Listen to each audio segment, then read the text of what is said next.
even get to know that difference, because I'm sure some of us don't know that difference, right?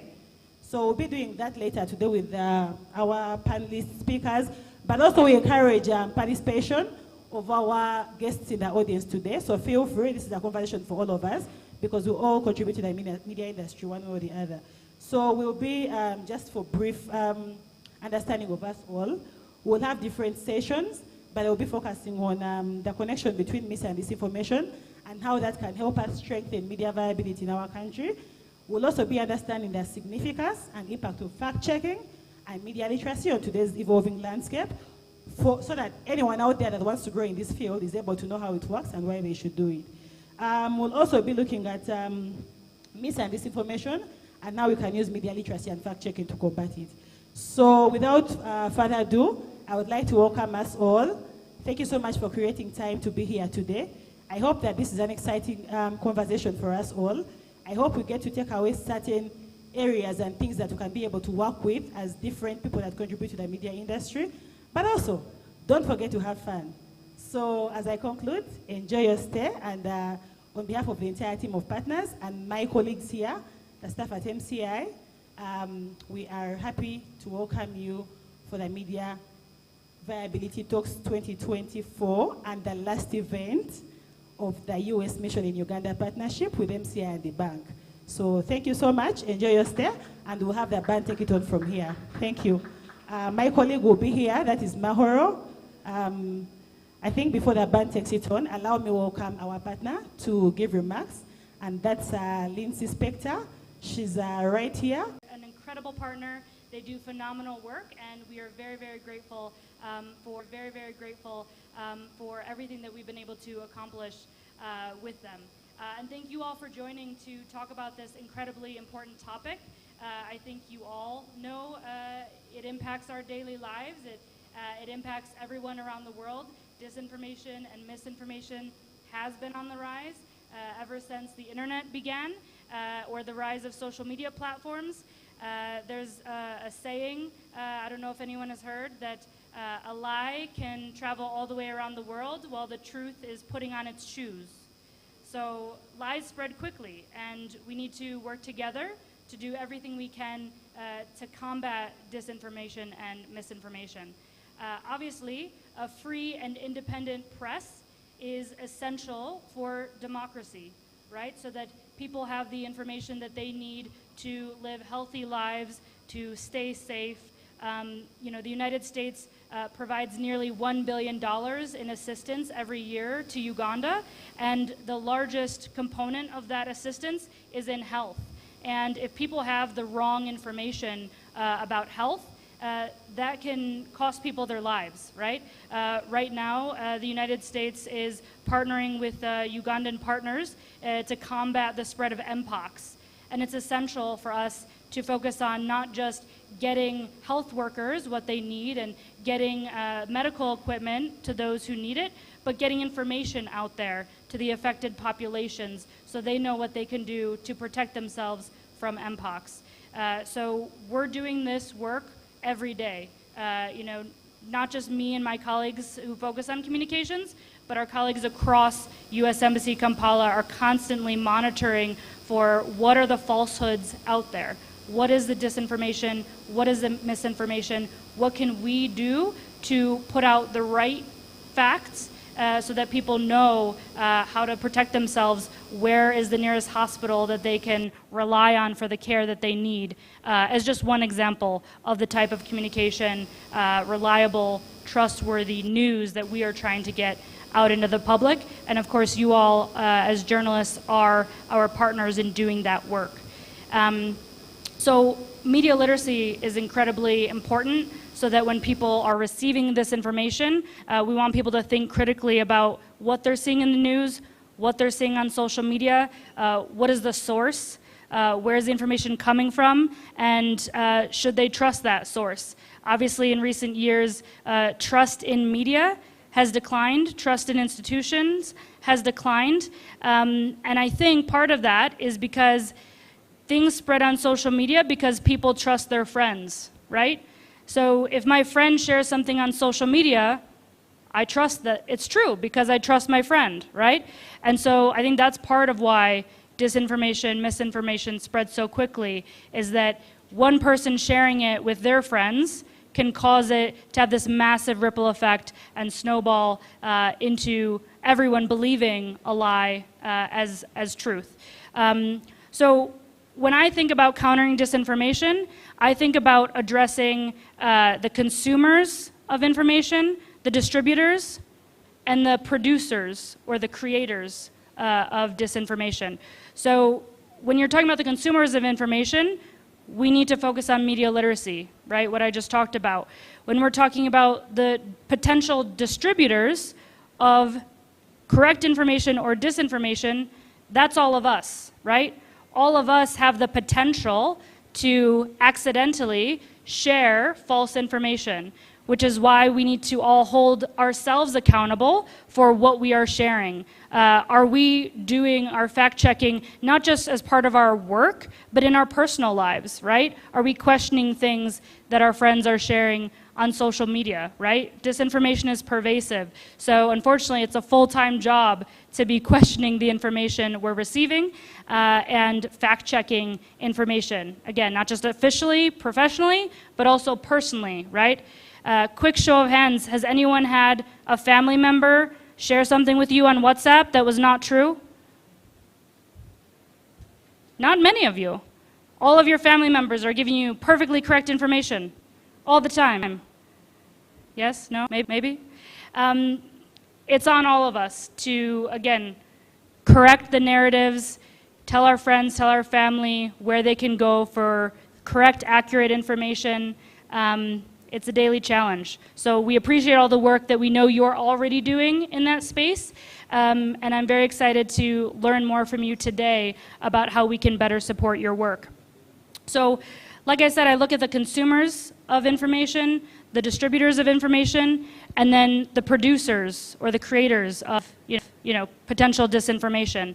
As one example, just a few weeks ago, the United States designated 3 entities and 2 individuals from Russia Today, or RT, for their destabilizing actions around the world. I actually brought the fact sheet with me in case anyone wants to see this.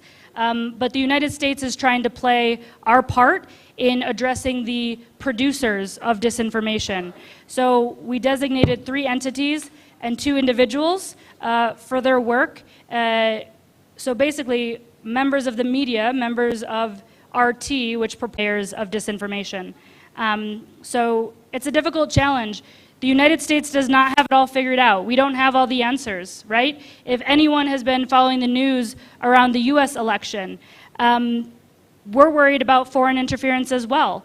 Although there has not been any evidence of a foreign power altering the outcomes or the vote counting of any US election, we know that historically there are foreign actors who are seeking to exploit America's open and free political system to their advantage. So it's something that the United States is constantly grappling with. How can we try to fight disinformation in our own country? So I don't come here with all the answers. I come here to listen and learn from you all. What challenges do you face in countering disinformation? What solutions are you trying to put forward? What ideas can we take back to our country, right? This is very much a two-way dialogue, and I look forward to hearing the discussion, hearing the questions. I think there's a great program that they've put on so that we can grapple with these really difficult topics that are not always discussed openly in this big of a forum. So I'm really excited about the opportunity. So I came here to thank you for all the work that you're doing. Please continue to work hard to share information with the public, question where these sources come from, and look to the U.S. Embassy websites. I hope you follow us on social media for the best way to get news about what the United States is doing in Uganda. I've seen a lot of misinformation and disinformation myself right here in Uganda about what the United States is doing here. So I hope you follow us. I hope you go to our website often. We try to be as transparent as we can, putting out press releases, engaging with journalists whenever we can. We want not just a dialogue, but we want the hard questions, right?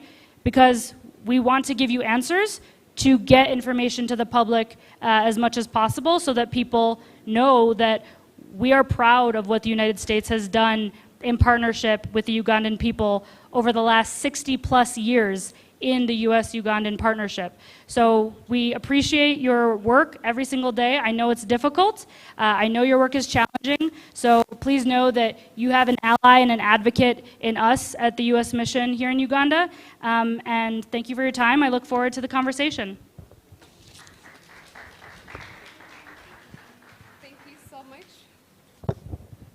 Thank you so much, Spectre, from U.S. Mission in Uganda. Ladies and gentlemen, a round of applause for the U.S. Mission in Uganda. And for so long, the U.S. Mission in Uganda has been concerned with, the increase of information manipulation. So having them join us today is something we cannot take for granted. All right, at this point in time, allow me a first panel led by Tracy. Thank you so much, Tracy. Please come on stage.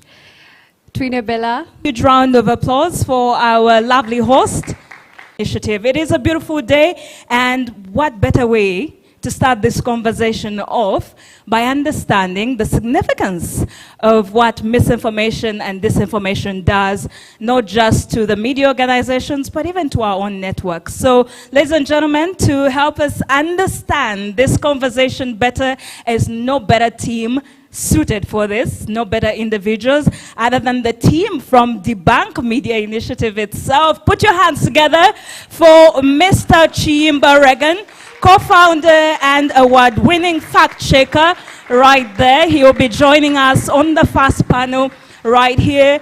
Put your hands together for Miss Nabanja Rukia, who is a co-founder and production lead at Debunk Media Initiative. Yes, they are doing an amazing, amazing work. Ladies and gentlemen, to join us as well is Miss Twinebella, who's a co-founder and director at Debunk Media Initiative. These are the individuals that are taking us into our first panel. My goodness, I feel like everything about me is about to be fact-checked. Ay. How are we all doing? I'll start with the gentleman. We can assure you, you are more than welcome. I know it can be intimidating to have three ladies on the panel, yes? How are you, Regan? How are you doing today?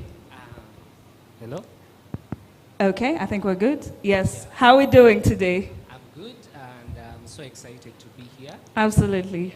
Yes, my goodness. I'm going to switch to Miss Twinebella. Bella, I mean, everyone here knows the amount of work you've put in as a team. But, I mean, before we get into the conversation, how are you doing? I'm okay. I'm excited to share and also learn from everyone. Okay. Rookie, I like to call you Rookie, but I guess, I have to be a little bit more professional than this. Rookie, it's so nice to see you, and kudos to all the work that you've been doing. But, I mean, before we get into the conversation, I ask this very question. How are you feeling today? How are you feeling about this audience? I am very okay, first of all, and I'm also very excited to be, on this panel today, but also share some of the things that we have been doing in the past, and I hope that by the end of it, we have inspired more people to, get into actually combating misinformation in general. Thank you very much. We have the team. We are very ready. And, before we get into, disinformation and misinformation and the conversation that we are about to unpack, for anyone that is online and probably has heard about Debunk Media Initiative for the very first time today, or even in the audience here, physical audience, if I asked you to briefly tell us what actually happens at Debunk Media Initiative, tell us a brief story about the work that you do. Bella. So Debunk Media Initiative is a fact-checking organization. We verify misinformation, fake news, online and offline as well, in communities. We also train student journalists in different universities. We've been able to train more than 700 university students, and we also train journalists from different media houses in combating false information. What we are doing today is basically talking about an application that we developed alongside the US mission and MCI. Yes. Wow, well done. You talked about an application that we are all, having a look at sometime today. But of course, for those of us that have been privy to this information, a while ago, I think it was a year ago, this started out as a WhatsApp chatbot, and today it's a full-blown application that features so many things right there. Tell us why you felt the need for this application to just move from, WhatsApp chatbot, and what some of the features are on this application and why they are important. I will go to Ruki. So, I don't know whether you guys can hear me. I feel like my voice is up and down. Is that okay? Sorry.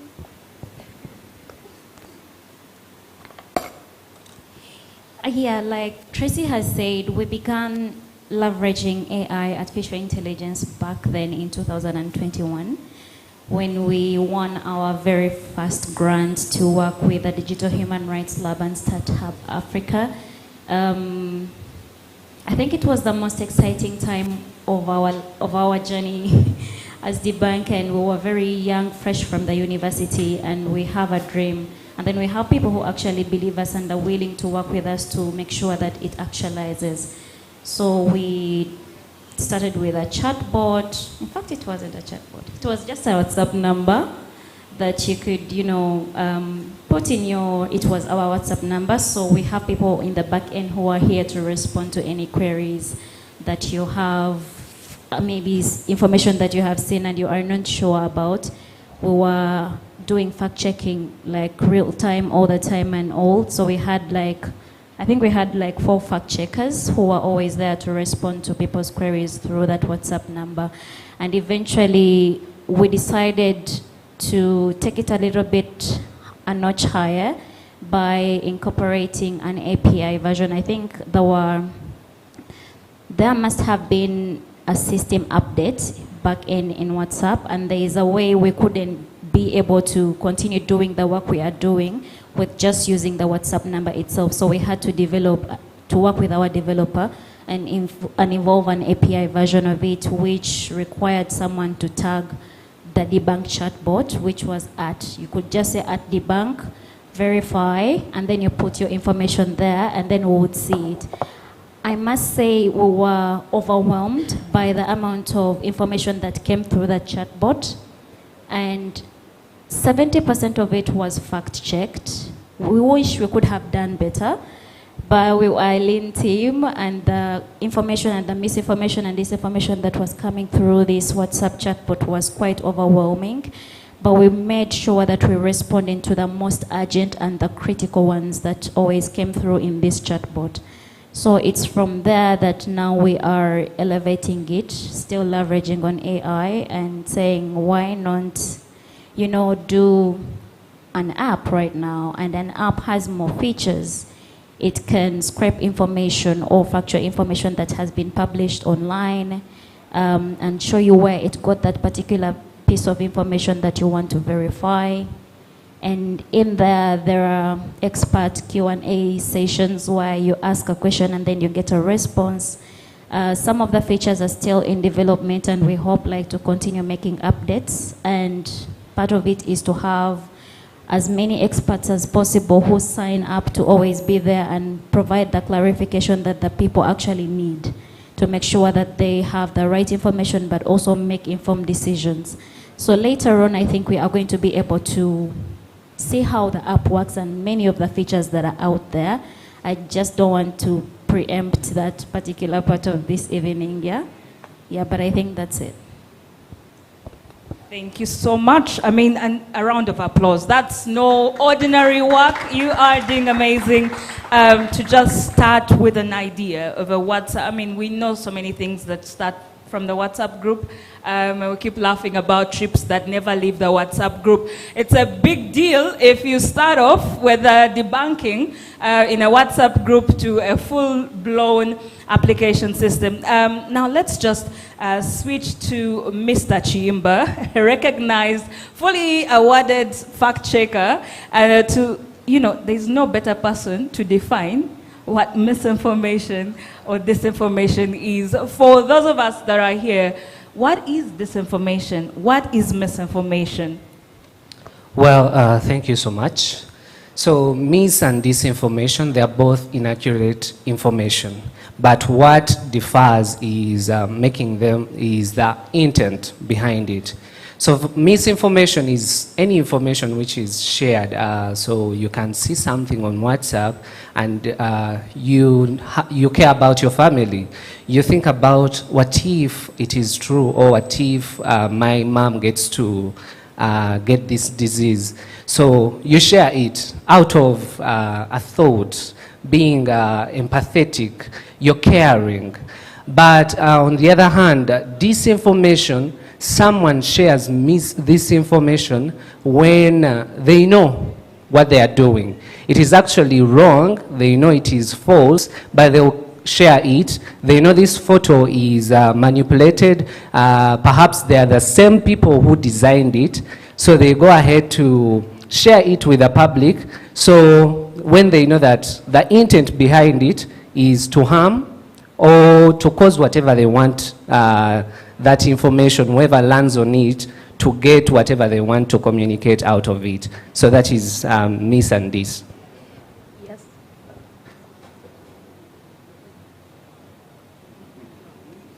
Great. Now, this question was very, very intentional. Now that we know what misinformation and disinformation is, ladies and gentlemen, I would like us to all direct our eyes to the screen for a brief video, not about 5 minutes. We could have your attention, ladies and gentlemen, a brief production from Debunk Media Initiative.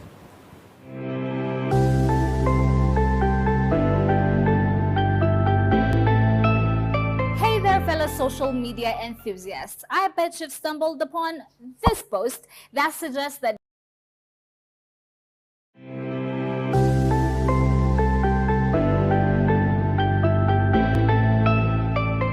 fellow social media enthusiasts. I bet you've stumbled upon this post that suggests that garden egg leaves can cure kidney failures. First, do not.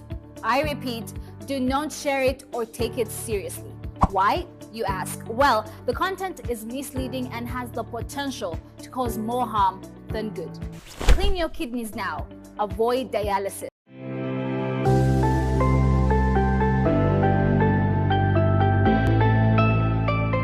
Fellow social media enthusiasts, I bet you've stumbled upon this post that suggests that garden egg leaves can cure kidney failures. First, do not. I repeat, do not share it or take it seriously. Why, you ask? Well, the content is misleading and has the potential to cause more harm than good. Clean your kidneys now. Avoid dialysis. Buy garden egg leaves.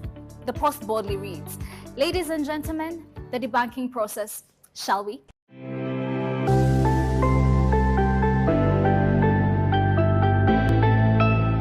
Hey there, fellow social media enthusiasts. I bet you've stumbled upon this post that suggests that garden egg leaves can cure kidney failures. First, do not.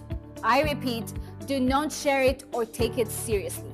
Why, you ask? Well, the content is misleading and has the potential to cause more harm than good. Clean your kidneys now. Avoid dialysis. Buy garden egg leaves. The post boldly reads, ladies and gentlemen, the debunking process, shall we?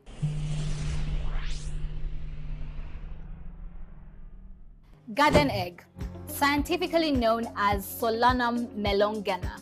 While the yummy veggie can be indeed a healthy addition to a kidney patient's diet, we are putting brakes on bold claims. Claim number 1, can using garden egg leaves cure kidney failure? Dr. Anwar Godwin, a lecturer at Department of Plant Sciences, Microbiology and Biotechnology at Makerere University, busts the bubble.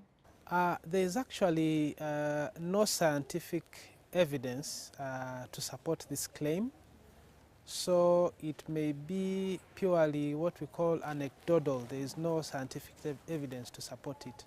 And one interesting thing about the family in which this plant belongs is that it is notorious for containing poisonous compounds.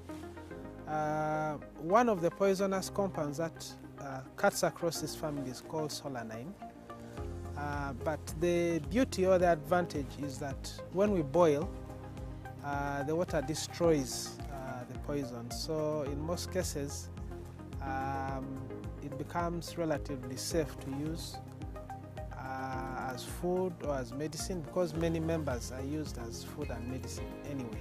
But for this particular species, there is no scientific evidence to support its benefits in treating kidney disease.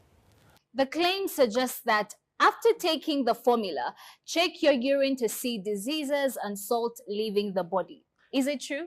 For people to have salts or crystals in their urine depends on the amount of water we have in the body. So when you are dehydrated, for example, you will have more salts excreted in your urine. And having salts or crystals in your urine could be an indication of another disease, not necessarily a cure. Moving to claim number 2. Does this exact formula guarantee a one-way ticket to avoiding dialysis?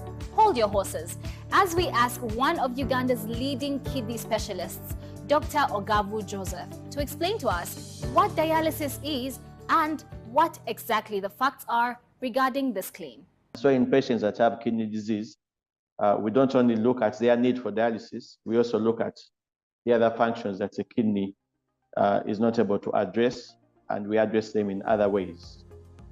For the kidney to fail to the extent that it needs dialysis, it has lost more than 90 to 95% of its function. So someone can have abnormal kidneys and go through the percentages, 90, 80, 70, all the way up to 30 without showing any symptoms. So by the time someone shows the symptoms, to the extent that they need dialysis, the kidneys have undergone a lot of damage. And we call it damage at that stage until the end stage, where we call it now kidney failure. So scientifically speaking, the person on dialysis has a lot that has failed. And many other organs are actually involved. The heart, the lungs, the blood vessels, and this is something that has been building up for a long time. So for one to assume that they can take something magical and then turn things around that have been going wrong for a decade or two, it is too wishful. It is not real. We decided to go on a thrilling Google image reverse search spree, and we stumbled upon similar posts by various bloggers all around the globe, from different countries, of course, and we uncovered a Facebook post from the News Nigeria page with the exact same set of instructions, all fancy in the caption. It's like a secret society of leafy enthusiasts. There was also another post floating around with a whopping 96 shares, 117 likes, and 13 comments. Let's not forget about that. Disregard them all and read further. When symptoms of kidney failure surface, as mentioned by Dr. Ogavu, seek professional attention for the right medication. For more about this fact check, check out our social media platforms at The Debunk Show and send us more of these queries for fact checking on the Debunk Bot WhatsApp number, and stay verified.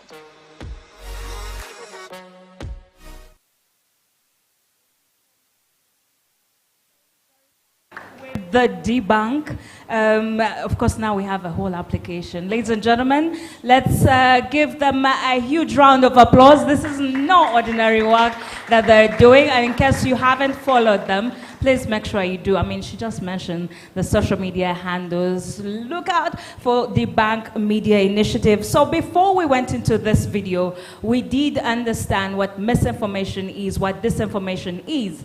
Now I'm curious to find how shows such as the debunk, the debunk fact-checking show that we just watched, how media literacy and how fact-checking can help combat misinformation and disinformation. And I'll start with you, Bella. How does media literacy and fact-checking combat misinformation and disinformation?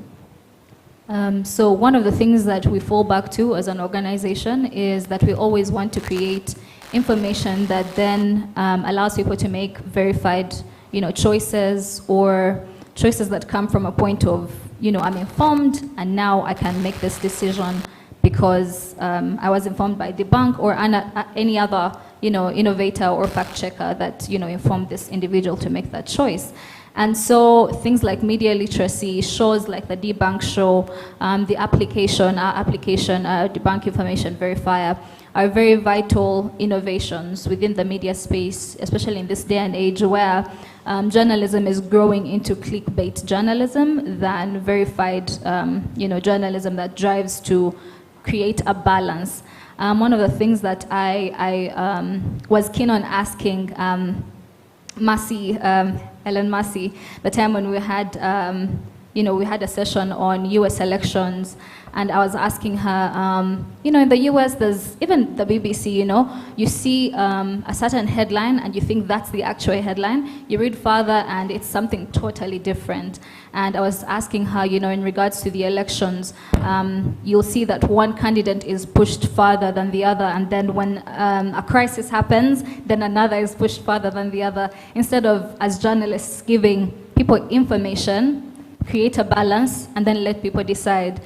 Because if we do this thing of favoritism, then we end up creating a bias within the people that watch or read our news stories or listen to us as well. So one of the things that we were also keen to doing is making sure that journalists are involved in our work. Journalists are the main target, because then if journalists take this, gospel on, then other people will be informed, and then we will reach a larger audience.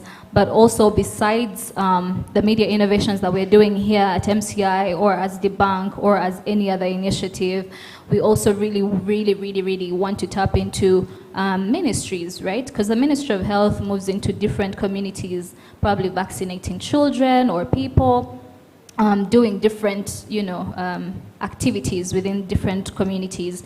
And this application would not just then be for media entities, it would then also cut across to societies and communities that really need this information to verify health-related claims. I know of an individual who works with the ministry and moves around probably vaccinating people and informing them about different things. And she said, oh my God, the number of people who come to you with different fake stories about a certain thing or a certain disease, and they really want information. But as health workers, we are not equipped with that knowledge to do that, or we do not have the time to actually do it. So it would be very important for these innovations to just come out from the media space into different communities, which then helps make informed decisions. Yeah. My goodness, to just understand how the work that you do helps, stop the spread of misinformation and disinformation is powerful. But to also understand, for this to actually be effective, the scale at which this has to happen has to even be bigger than we ever imagined. You did hint on my next question that I wanted to direct to Reagan. We're talking about, fact-checking. We're talking about, media literacy, yes? And there was a best practice. I wanted to find out why you think this is important for media houses, for organizations that deal within this kind of space, for even social media entities, to actually take this on, have desks, have resources set aside for fact-checking and media literacy activities and programs. Why do you think this has to be the case? Well, thank you so much. That question took me back in 2013 when I was growing up. I used to You're be... still growing up, huh? I'm on the journey. So in 2013, I used, that's when I had a dream. The dream of being a journalist was birthed in me. And it started with being around boda guys, being around chapati guys. You know, those guys have chibozi or conversations which are heated. So I used to be around them and get information from them. But one way I would verify my information from the boda guys, from the chapati guys, I had 3 ways. There is a show on Bukede FM. They used to digest the news that has run the entire day. So I would go back later in the evening, listen to that radio. Then another way, I would go on TV, NTV Akaungezi, NBS Amasengeje, I go to Bukede, Agatari Konfufu. So just to confirm what I had, is it really true? Because back then, whatever you see on TV, it is the actual truth.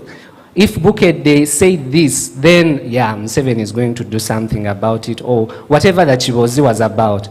So for media houses to incorporate fact-checking in the media system, in their system, they have people who actually rely on them for information. People like me are still there. They really need to, they go back to radio stations to verify their information. Right now, I pick something from social media, but one way my mother could verify that information is to wait for NTV Akaunges and watch the news.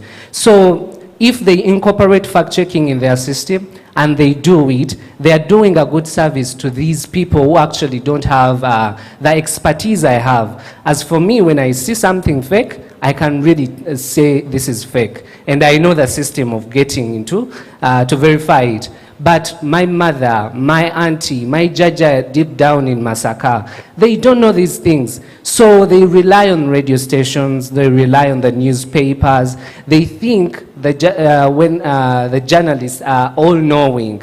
So the moment you mention I'm a journalist, someone gets to know, just thinks that you know everything. They start questioning you. Is Museveni coming back? Is this happening? You know? So as a journalist, if you want to keep credibility and trust in the people, so people they can trust you, you just have to make sure that whatever you produce, it is fact, and you know the Bible says the truth will set you free.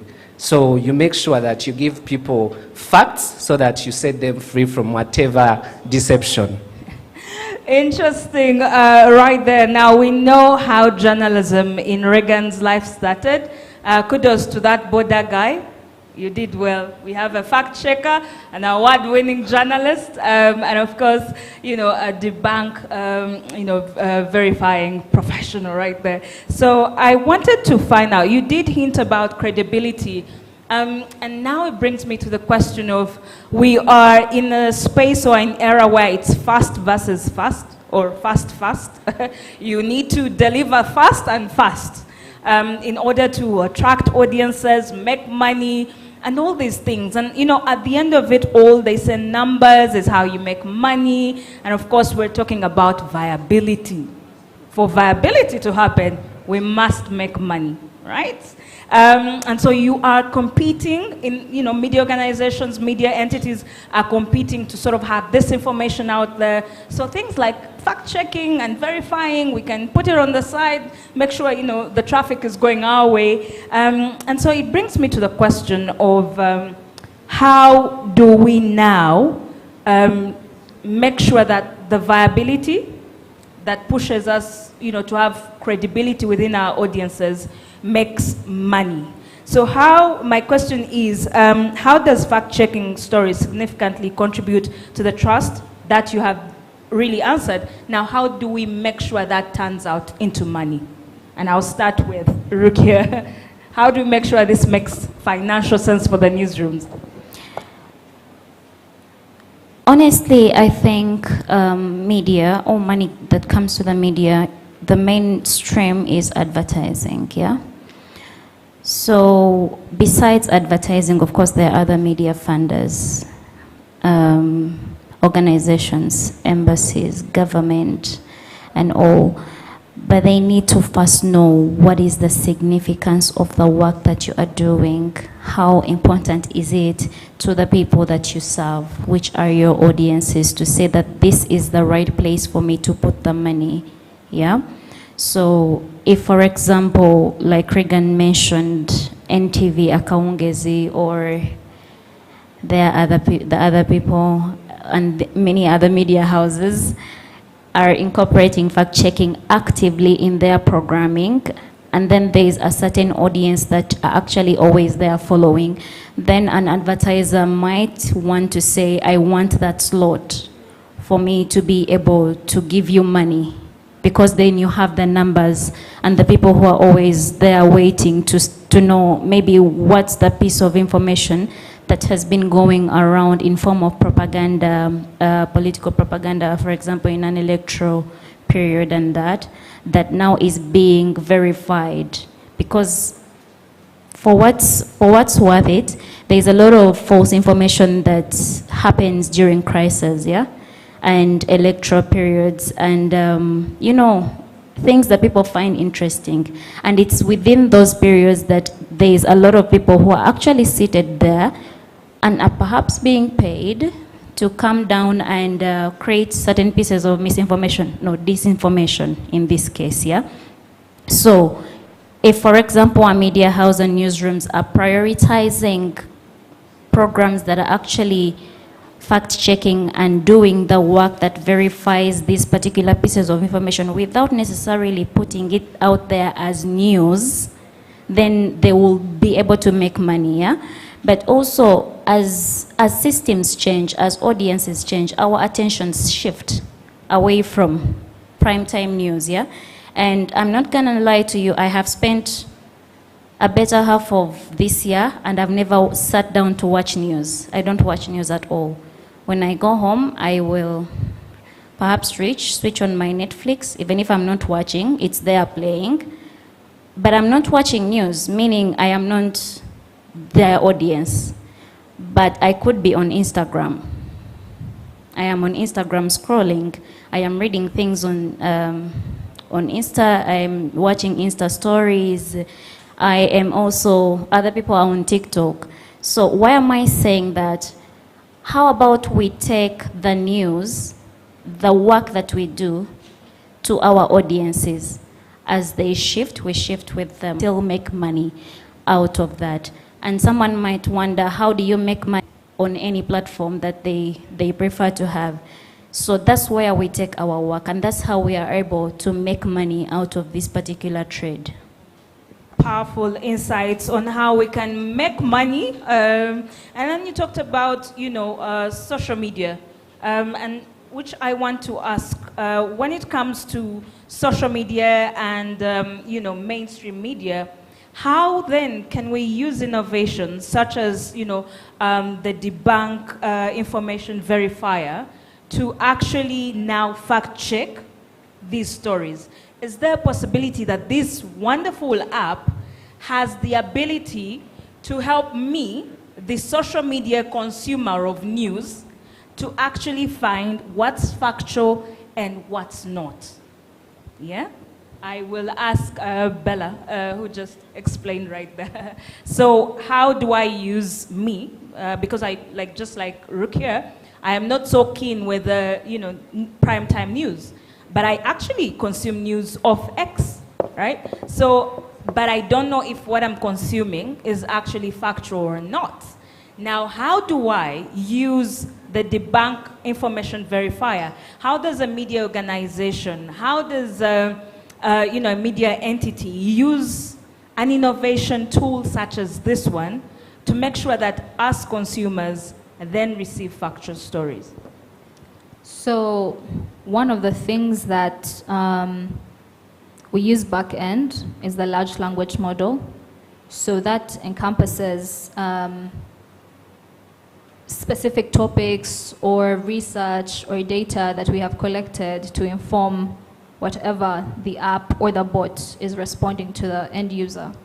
So that is politics, health, climate change, any verified information in those areas can be used then by the user can go, because on our app, there is different topics that you can search about, tailored for you or for any other person using the application.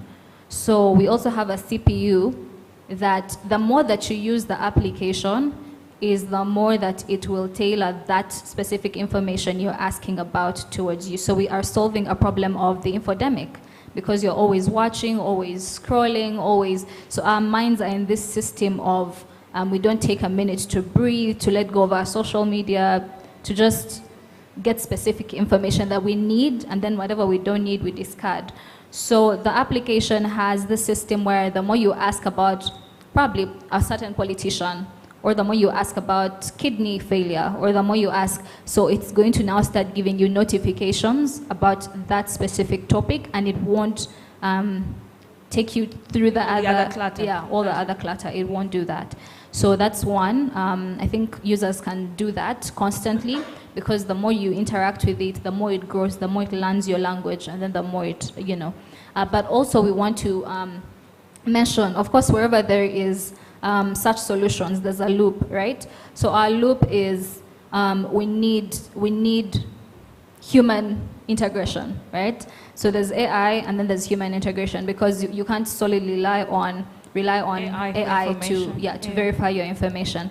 So what we're also trying to build, or continuously building, is involving experts and making sure that whenever a certain topic is mentioned, then it's referred to that expert, and that expert is able to respond directly to that user in case they ask. Yeah. Great. Someone here must have thought, you know what, we are leaving it all to AI to figure it out and then give us this information. Well, don't hold your breath. They have the experts, and of course, I mean, you can rely on the expert, right? And of course, they have the show. You know, you can also find more insights from the Debunk show. My last question is, how can we further scale fact-checking and of course media literacy, not just here in Uganda? In your opinion, because this has to happen on a very big scale. Have you seen misinformation and disinformation? It's everywhere, you know? So how do what needs to happen for us to scale? Regan, what needs to happen? How can we further scale, you know, media literacy, fact-checking? How do we do that? So I'll just pick a point from what Bella shared. Right now we are just on the surface of it. So for us to go bigger is to incorporate all stakeholders.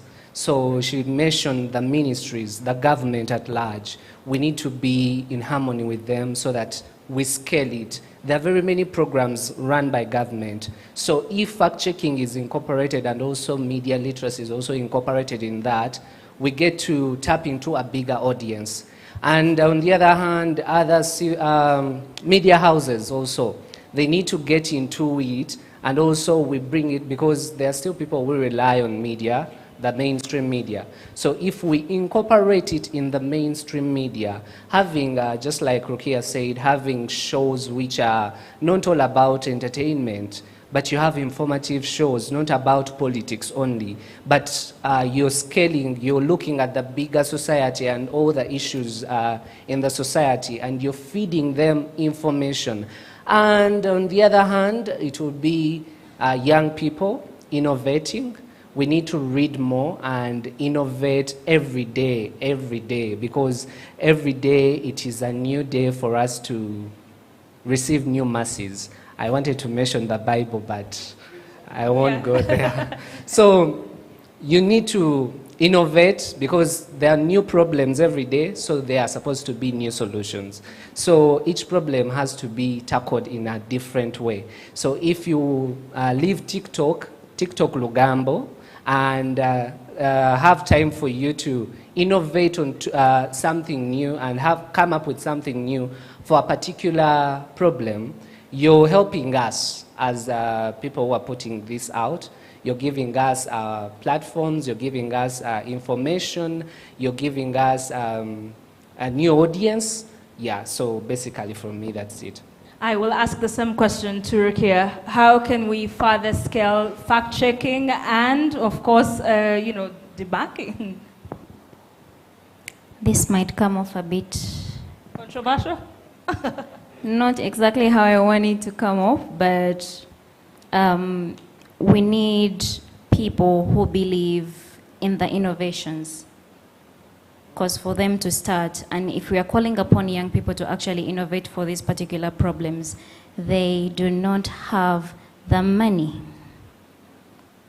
to do the work that needs to be done to tackle the problem which is actually taking governments down, which is affecting our health and also leading to many people dying out of, something that we could have had a solution for. So how about we have more people invest in organizations, newsrooms, media specialists, also influencers, and all people that are involved in the media space to make sure that they have the skill, first of all, to fact check, but also the skills to create important partnerships that are actually going to help in the combating of the mis and disinformation in this case.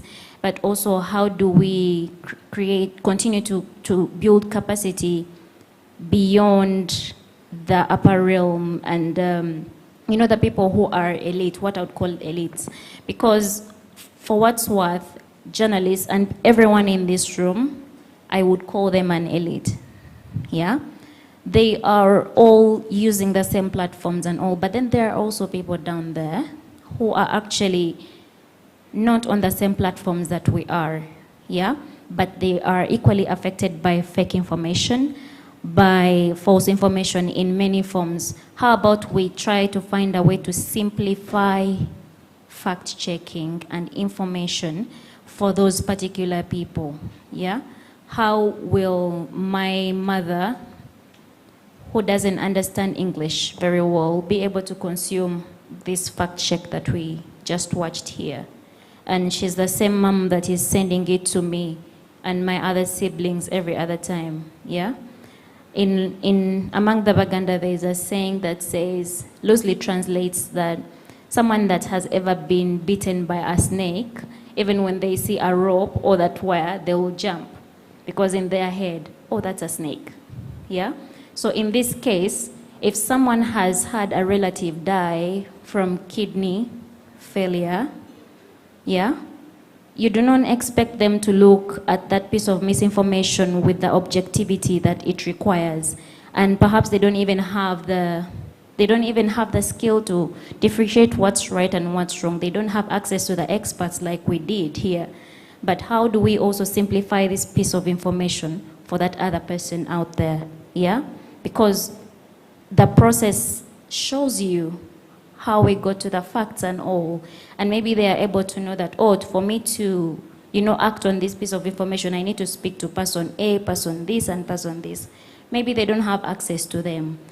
And how do we, again, work on partnerships to make sure that there is publicly available databases and experts who tackle different issues that actually affect our communities in health? It would be hard, I bet, that you would pick your phone right now and call the ministry and say, oh, I have this issue that I have seen and I need anyone to clarify it, and there will be someone to clarify it for you there and then. But these are things that are actually needed, yeah?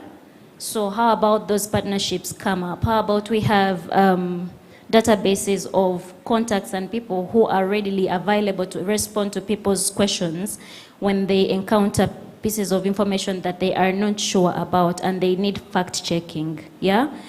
Besides us going to universities and training young university students into fact-checking, and I want to emphasize that fact-checking is not yet a part of the curriculum of many universities. So many of us and others who are still coming out of the system leave that system without the skill. And a few who have been privileged that have gone to their universities and trained them now have that skill. So that's a good thing. They're able to, decipher this information and also know what's right and what's wrong, but also recognize the different ways in which it manifests, which is actually another topic for another day, yeah? So I feel like there's a lot to do with partnerships, creating platforms that are readily available to tackle the problem, but I also wish that there are more people with the money who believe in the young people that are actually creating these solutions for the society, and also making sure that we do not ignore the people who are actually also affected by the false information, and those are the people who are illiterate or maybe what you would call the non-elites. Yeah. Thank you so much. My goodness, you have all done justice to our conversation. And of course, I hope our audiences, both the physical and the online audiences, have a better understanding of the significance of fact-checking and media literacy and how that helps us combat mis and disinformation. I've had the privilege to host the team from Debunk Media Initiative. Now, please note, this is not the entire team. This is just part of the team that has done an incredible job, over a space of this 1 year, come up with this application, done trainings to benefit over 300 plus young journalists, done hackathons, fact-checking hackathons, and of course, my goodness, it's quite the work they have done. Before they go, I'm going to take just two questions from the audience. If you have a question right now, and I'll take one gentleman and one lady, just two questions. If you have a question, just raise your hand. And I'm sure the microphone will just get to you. That's amazing. Oh, okay. There we go. There's a question over there. Can we have a microphone? Thank you very much. Or if you're audible, please take it away. We have a gentleman over on my left. Yes. There's a question coming in. All right. Thank you. I'm Ronald. Inspired by the stories of the team from Debunk, maybe as an opportunity track, I would like to know, what does it take to become a fact checker? Thank you. Great. I'll take one more question. One more question. All right. There is a question. There's a lady. Okay. One question. Thank you so much. I'm Shakira. About the fact-checking app, I heard about AI, and that human being is always first when it comes to answering questions.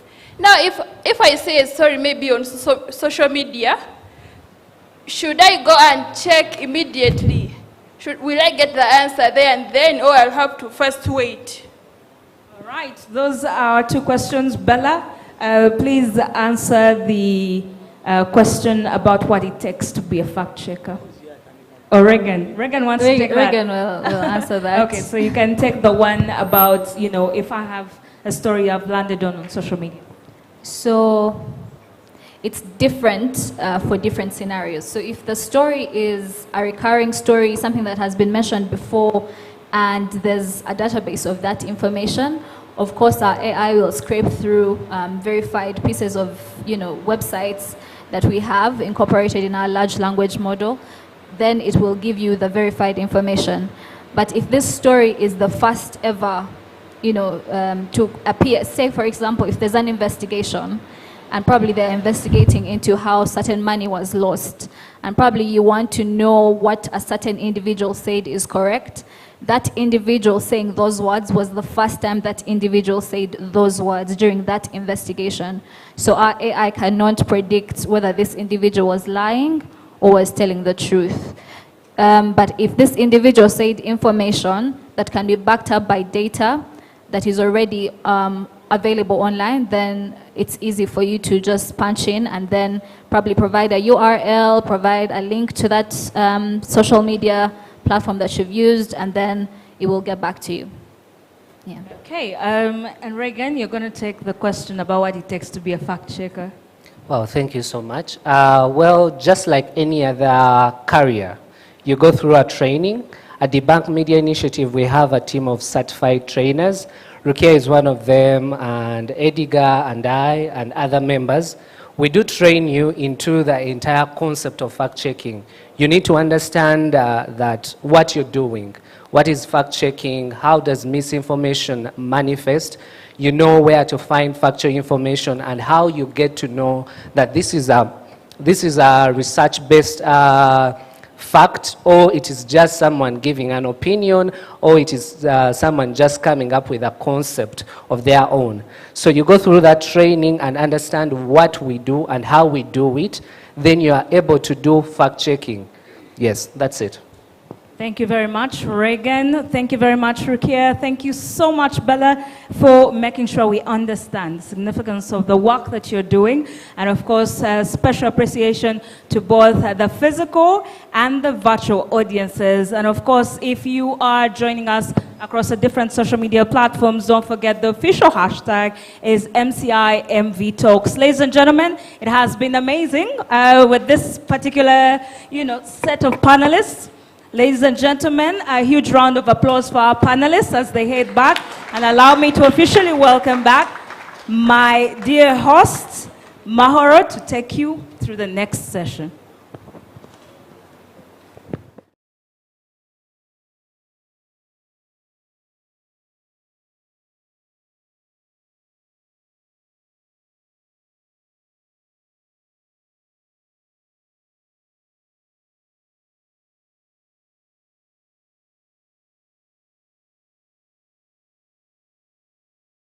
Dis and misinformation. Tell us.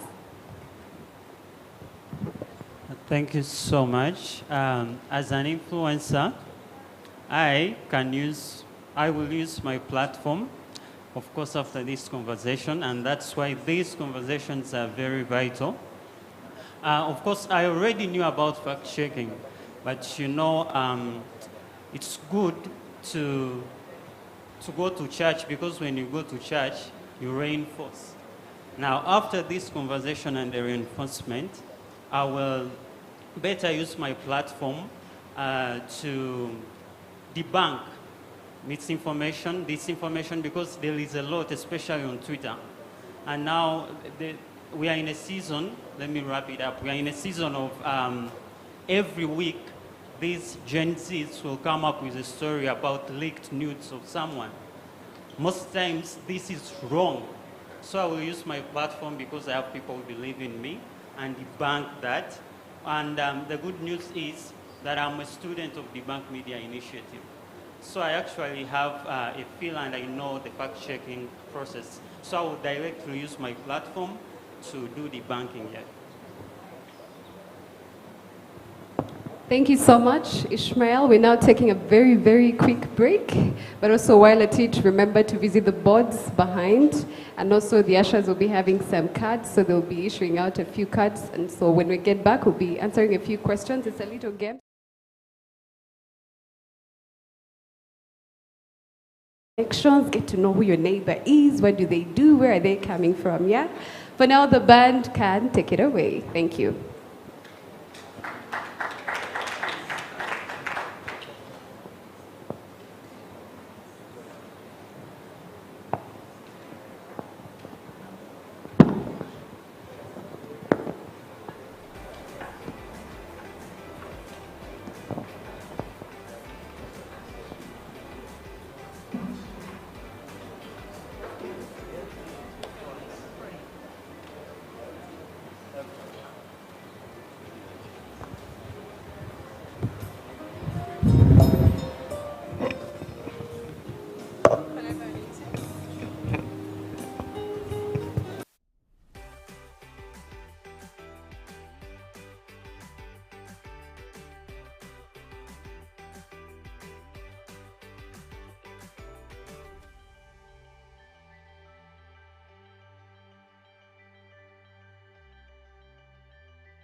Can we pretend like airplanes in the night sky, like shooting stars? I can tell you this wish right now, wish right now, wish right now.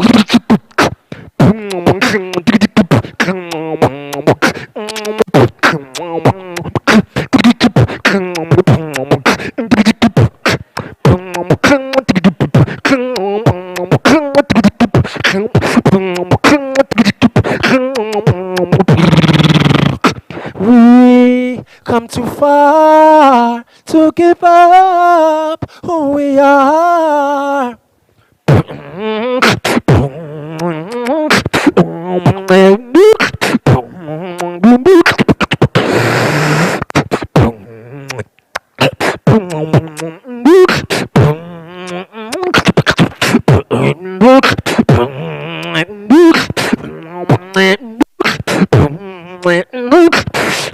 We're up all night to this. We up all night to get look.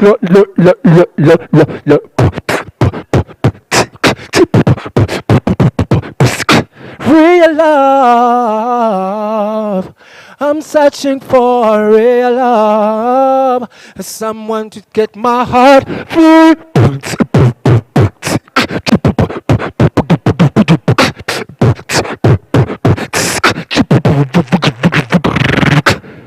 Okay.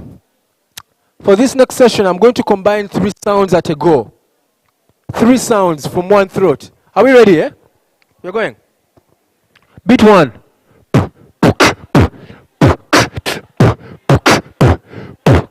Beat 2.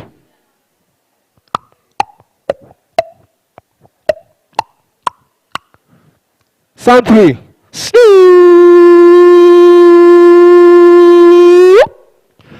Beat 1.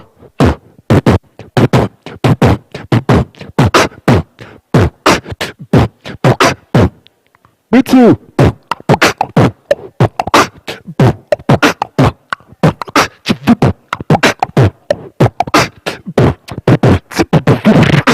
Beat 3.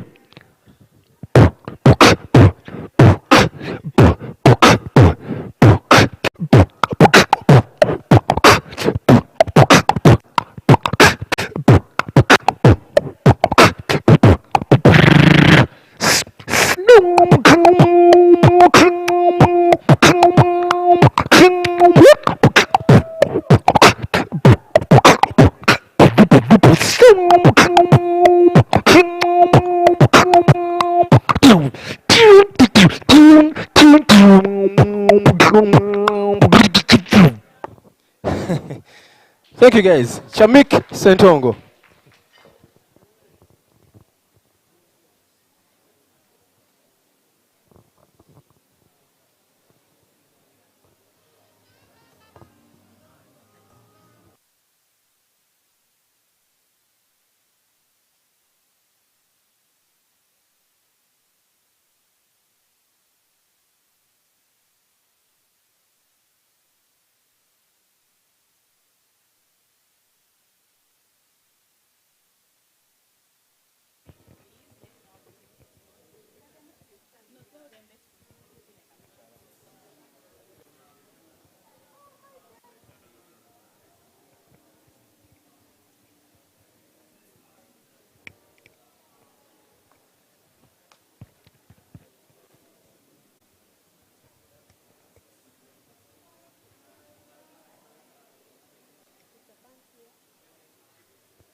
speakers just having a look in my hand.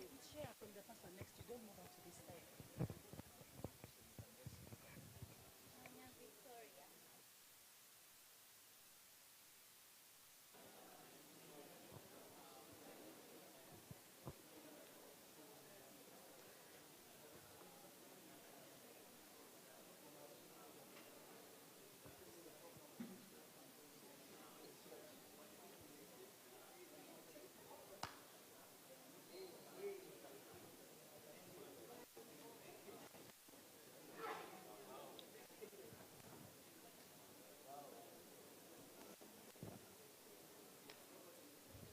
Ladies and gentlemen, as we wait for the band to take it away right now, I was just imploring you guys to just stand up. Don't be seated. Walk around. Make sure you do visit the stalls at the back because they were done by the amazing team here, the DBAC initiative, and a few people that have been trained by the Media Challenge initiative. Thank you. Oh, Edgar. Please use this command the room. It's your room. Speak in between the managers.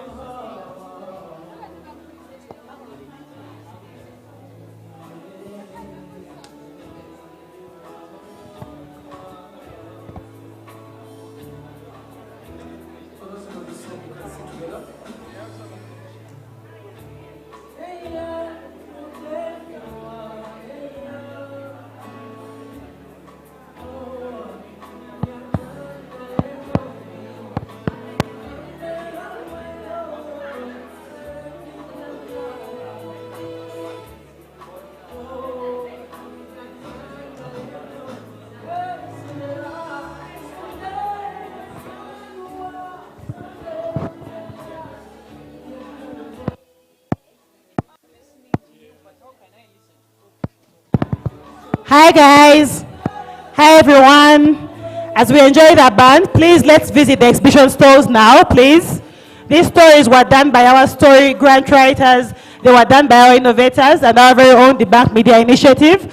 The session right now is for us to go at the boards and understand how fact-checking is done, how it starts, how we realize the misinformation, how we get down to debunk it, and how we get to the end of the story. You'll also find a visualization of the app, how the debunk info verifier works, and you'll be able to experience it. So let's please move to the boards. Feel free to move with your neighbor. Hello people, let's move. Let's go visit the boards, please. Feel free to visit the neighbor. Don't lose your sticky note, you'll need it.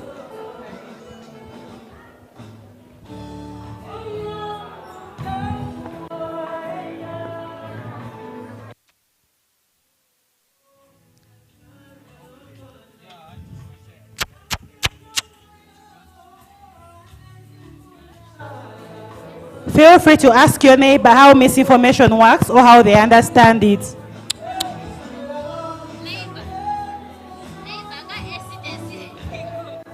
Ishmael, you can feel free to explain to your neighbors over there how you think misinformation works or how you understand it. Please spread out. Let's feel free to explore all the boards.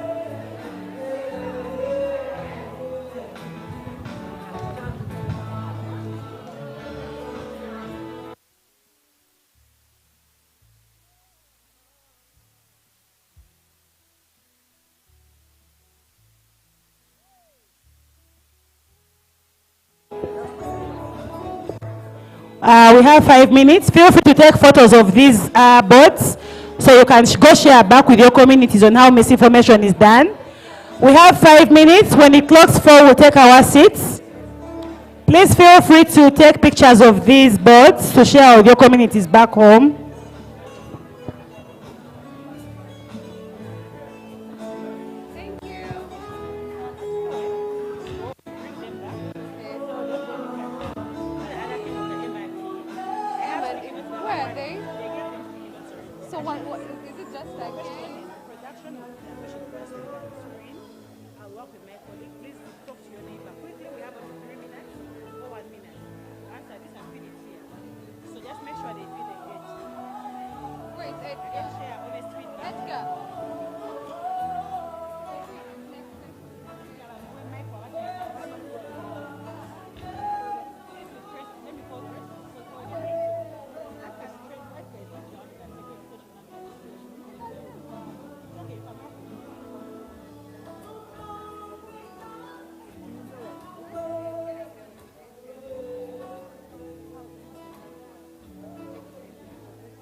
you get a mic.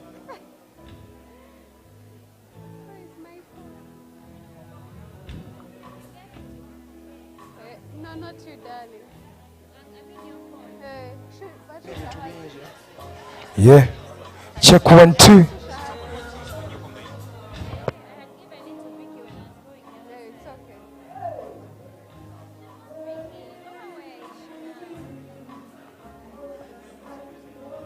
Oh, sorry.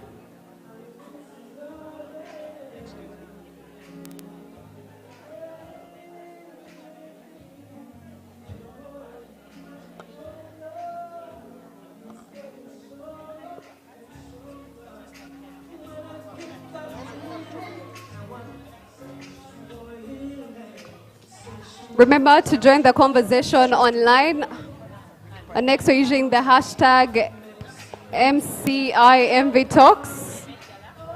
On YouTube, we are Media Challenge Initiative. And in a few minutes, we'll be coming back to our seats to keep the conversation going.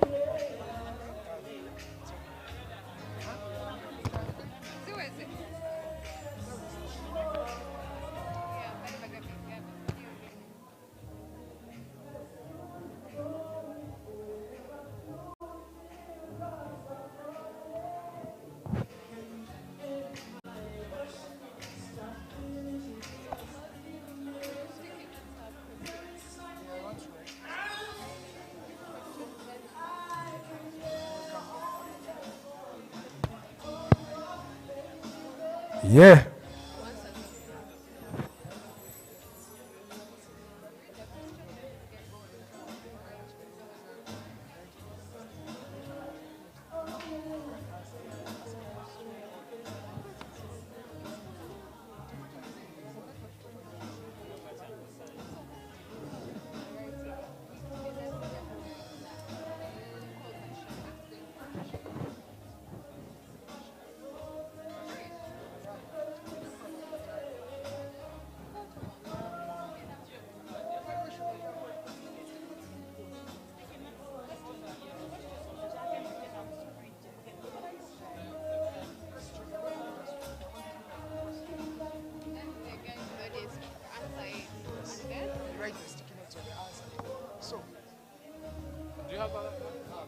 Do they answer those two?